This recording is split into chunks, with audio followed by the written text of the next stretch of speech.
ano mo. Medyo ano mo. Hello po. Naghahanap po kami ng kausap. Ayaw pang matulog ng baby. Yung Buddha namin ayaw pang matulog, oh. Hindi, ayan. Oh, ayan. Ayaw pa pong matulog niyan.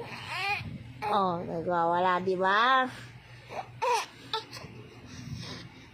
Ayaw matulog ang bunso amin. Grabe naman eh. Anong oras na anak ko?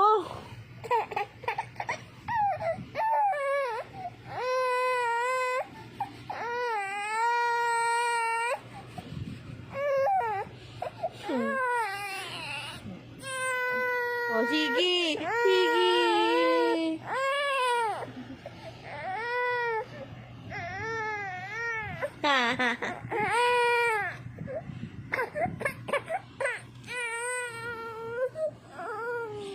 Umiyak ka nung umiyak sa live.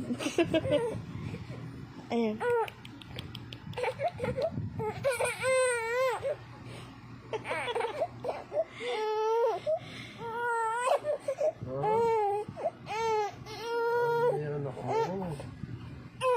Bye-bye ka na, bye-bye.